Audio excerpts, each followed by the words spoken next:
Good morning, students. Myself, Dr. Indresh Kumar, working as a PGT chemistry lecturer in Sur School, Rewadi.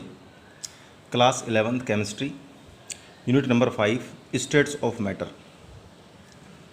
तो बेटा आज अपन discuss करेंगे liquid state के बारे में, थ्योरेटिकल पार्ट है। तो फर्स्ट ऑफ ऑल अगर लिक्विड स्टेट के अंदर देखें अपन, तो जो kinetic molecular theory of liquids की which is based upon the following postulates, जो काइनेटिक मॉलिक्यूलर थ्योरी लिक्विड्स की है उसके अकॉर्डिंग अपन इसके डिफरेंट पोस्टुलेट्स लिक्विड स्टेट के डिस्कस करेंगे। तो first of all point number 1, a liquid is made up of molecules. जो लिक्विड है उसके अंदर बहुत सारे मॉलिक्यूल्स हैं। The intermolecular force of attraction in a liquid are quite large. जो इंटरमोलिकुलर फोर्स ऑफ अट्रैक्शन है इन ए लिक्विड, अगर गैस से कंपेरिजन में बात करें तो वो काफ़ी ज़्यादा है, क्वाइट लार्ज है। Third one, the molecules of a liquid are in a state of constant rapid motion. Point number 3 ध्यान रखना, दो मॉलिक्यूल्स लिक्विड का है are in a state of constant rapid motion. Rapid का मतलब समझते हैं, मोशन का मतलब मूवमेंट होता है, इस तरीके से। Point number 4, the molecules of liquid are quite close together. Liquid के अंदर जितने मॉलिक्यूल्स हैं वो सारे क्या है, पास पास में हैं। और लास्ट पॉइंट जो है वो इम्पोर्टेंट है, ध्यान रखना, the average kinetic energy of the molecules. जो एवरेज काइनेटिक एनर्जी पहले अपन डिस्कस कर चुके हैं of the molecules of a liquid, वो डायरेक्ट प्रोपोर्शनल किसकी होगी, देयर एब्सोल्यूट टेम्परेचर की। तो ये तो पोस्टुलेट्स थे लिक्विड स्टेट के। अब बेटा लिक्विड की क्या क्या प्रॉपर्टीज़ होती हैं वो अपन पहले डिस्कस कर चुके हैं, एक बार दोबारा अपन देख लेते हैं। लिक्विड की ना तो कोई डेफिनेट शेप होती है, लेकिन लिक्विड का एक डेफिनेट वॉल्यूम होता है, ध्यान रखना। और जो लिक्विड की डेंसिटी होती है वो मच हायर होती है, किससे कंपेरिजन करें, गैस से। लिक्विड लेस कंप्रेसिबल होते हैं गैस से कंपेयर में, और liquid diffuse like gases but the diffusion is much slower. ऐसा क्यों हुआ, क्योंकि मैंने अभी जस्ट पहले बताया आपको पोस्टुलेट्स के अंदर जितने भी मॉलिक्यूल्स हैं लिक्विड के वो क्या होते हैं, आर क्वाइट क्लोज, इसलिए जो डिफ्यूजन होता है वो कैसा होगा, स्लोअर होगा। अब अपन स्टार्ट करते हैं इसके अंदर लिक्विड स्टेट के अंदर। नेक्स्ट जो टॉपिक अपन ले रहे हैं वो ले रहे हैं बेटा वेपर प्रेशर। तो सबसे पहला पॉइंट, वेपर प्रेशर यहाँ पर क्या होता है, देखिए, the pressure exerted by the vapour on the surface of liquid. Liquid की सरफेस पर जो प्रेशर एक्सर्ट हुआ है किसके थ्रू, बाय वेपर्स एट इक्विलिब्रियम।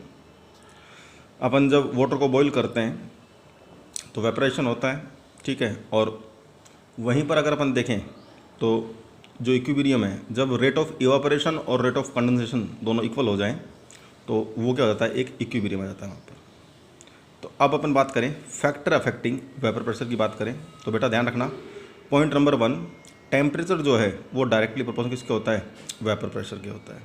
तो जब आप टेम्परेचर इंक्रीज़ करेंगे तो वेपर प्रेशर भी क्या बनेगा, इंक्रीज़ होगा। अभी जस्ट मैंने एग्जांपल दिया, वाटर को जब आप बॉईल करेंगे तो जब टेम्परेचर इंक्रीज़ कर रहे हैं तो वहाँ पर वेपर्स ज़्यादा बनेंगी। सेकंड पॉइंट इसका इंपॉर्टेंट है, नेचर ऑफ लिक्विड। भाई सिंपल सी बात है, आप लिक्विड किस टाइप का ले रहे हैं उस पर भी डिपेंड करेगा।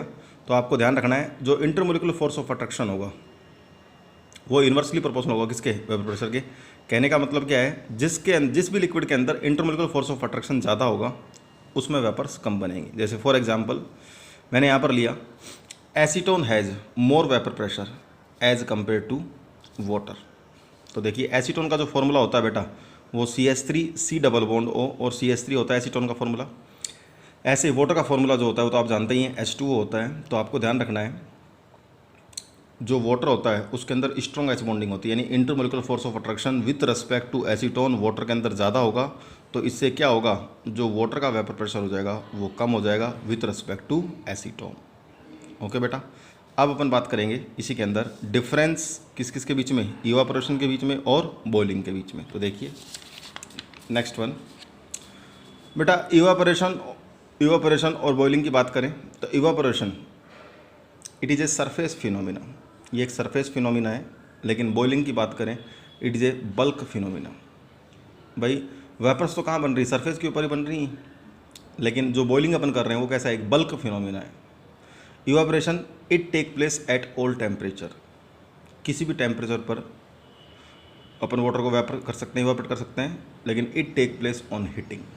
बॉइलिंग कब होगा, जब it take place on heating. और अब देखिए यहाँ पर अपन डिस्कस करें तो बेटा यहाँ पर अपन ले रहे हैं इसकी applications, type of boiling point. तो देखिए टाइप ऑफ बॉइलिंग पॉइंट, सबसे पहले what is the meaning of boiling point क्या होता है। देखिए the temperature at which vapour pressure of a substance becomes equal to atmospheric pressure. ऐसा टेम्परेचर जिस पर वेपर प्रेशर जो है किसी भी सब्सटेंस का वो किसके इक्वल हो जाए, एटमॉस्फेरिक प्रेशर के इक्वल हो जाए, उसको अपन क्या बोलते हैं, बॉइलिंग पॉइंट बोलते हैं। जर्नल वे के अंदर अपन 2 टाइप्स के बॉइलिंग पॉइंट डिस्कस करेंगे यहाँ पर। एक तो होता है बेटा नॉर्मल बॉइलिंग पॉइंट और एक होता है स्टैंडर्ड बॉइलिंग पॉइंट। तो देखिए when the external pressure is 1 atm, जब बेटा एक्सटर्नल जो प्रेशर है वो कितना है 1 atm है, तो उस बॉइलिंग पॉइंट को आप क्या बोलेंगे बेटा, नॉर्मल बॉइलिंग पॉइंट बोलेंगे, ध्यान रखना। और वाटर के लिए इसकी वैल्यू कितनी होगी, 100 डिग्री सेंटीग्रेड। लेकिन ध्यान रखें स्टैंडर्ड बॉइलिंग पॉइंट जब बेटा एक्सटर्नल प्रेशर कितना लेंगे अपन, 1 बार लेंगे। ध्यान रखना एक्सटर्नल प्रेशर जब 1 बार होगा तो उस बॉइलिंग पॉइंट को आप क्या बोलोगे बेटा, स्टैंडर्ड बॉइलिंग पॉइंट बोलोगे। और वाटर के लिए इसकी वैल्यू कितनी होगी, 99.6 डिग्री सेंटीग्रेड। तो इसका मतलब नॉर्मल बॉइलिंग पॉइंट ज़्यादा हो गया with respect to standard boiling point. दोनों में एक सिंपल सा डिफरेंस है। एक्सटर्नल प्रेशर जब आप 1 atm ले रहे हैं तो that is called normal boiling point, और एक्सटर्नल प्रेशर जब आप 1 बार ले रहे हैं तो इसको अपन क्या बोलेंगे, स्टैंडर्ड बॉइलिंग पॉइंट। ओके बेटा, नेक्स्ट वन है हीट ऑफ वेपराइजेशन क्या होता है। तो देखिए heat of vaporisation, the amount of heat required for conversion of 1 mole liquid into vapours. जितनी हीट रिक्वायर्ड है किसके लिए, कन्वर्ज करने के लिए 1 मोल लिक्विड को किसके अंदर, वेपर के अंदर, उसी को अपन क्या बोलते हैं, हीट ऑफ वेपराइजेशन बोलते हैं। और ध्यान रखें बेटा जो हीट ऑफ वेपराइजेशन होता है वो डायरेक्टली प्रोपोर्शनल किसके होता है, इंटरमोलिकुलर फोर्स ऑफ अट्रैक्शन के। नेक्स्ट वन इसी के अंदर है यूज ऑफ प्रेशर कुकर। घरों के अंदर प्रेशर कुकर यूज करते हैं तो उसका मीनिंग क्या होता है, it reduce the cooking time. एक तो क्या कर देता है ये, कुकिंग टाइम को कम कर देता है, and boiling take place at high temperature. किस पर होगा, हाई टेम्परेचर बॉइल होगा, इनसाइड ए प्रेशर कुकर, एक प्रेशर कुकर के अंदर। ठीक है, और लास्ट पॉइंट है इसका, जितने बेटा सर्जिकल इंस्ट्रूमेंट है उसको अपन स्टलाइज करने के लिए बाई हीटिंग करते हैं, heating them in a autoclave at very high temperature. बहुत हाई टेम्परेचर पर उसको क्या करते हैं अपन, हीटिंग करते हैं। उससे क्या होगा, विच kills all microbes and virus. वो क्या ख़त्म कर देते हैं, जितने भी उसके अंदर बैक्टीरियाज होते हैं, वायरस होते हैं, उनको ख़त्म कर देते हैं। तो वो इंस्ट्रूमेंट कैसे हो गए, स्टलाइज हो गए। जैसे ऑपरेशन थिएटर के अंदर जो इंस्ट्रूमेंट अपन काम में लेते हैं ना, तो उसको बेटा हाई टेम्परेचर पर अपन हीट करते हैं, तो उससे क्या होता है, उनके अंदर जितने बैक्टीरिया होते हैं, वायरस होते हैं, वो सारे किल हो जाते हैं। तो बेटा आज का थ्योरेटिकल पार्ट था, अपन ने जो डिस्कस किया वो मेनली लिक्विड स्टेट के बारे में डिस्कस किया, और वेपर प्रेशर कोई ज़्यादा इंपॉर्टेंट नहीं है, लेकिन सिंपल मीनिंग आपको ध्यान रखना है। एक तो यहाँ पर मैंने आपको बताया फैक्टर अफेक्टिंग वेपर प्रेशर के अंदर ये पॉइंट कई बार पूछ लेता है, नेचर ऑफ लिक्विड के अंदर। तो ये एग्जांपल मैंने आपको बता ही दिया था, एसीटोन हैज़ मोर। आपके लिए एसीटोन अगर आपने पढ़ रखा हो तो ठीक है, लेकिन ध्यान रखना एसीटोन कीटोन जो फॉर्मूला आपने पढ़ा होगा उसके अंदर सफिक्स जो लेते हैं अपन, वो क्या लेते हैं, ONE काम में लेते हैं। तो ये ध्यान रखना। एक यहाँ पर जो बॉइलिंग पॉइंट है उसके अंदर ध्यान रखना नॉर्मल बॉइलिंग पॉइंट और स्टैंडर्ड बॉइलिंग पॉइंट का मीनिंग क्या होता है। प्रेशर, एक्सटर्नल प्रेशर अगर 1 atm है तो वहाँ पर उसको नॉर्मल बॉइलिंग पॉइंट बोल देंगे, और एक्सटर्नल प्रेशर अगर वहाँ पर 1 बार ले रहे हैं तो उसको अपन क्या बोल देंगे, स्टैंडर्ड बॉइलिंग पॉइंट बोल देंगे। ठीक है, और इवापोरेशन और बॉइलिंग का मैंने डिफरेंस आपको ऑलरेडी बता ही दिया है बेटा।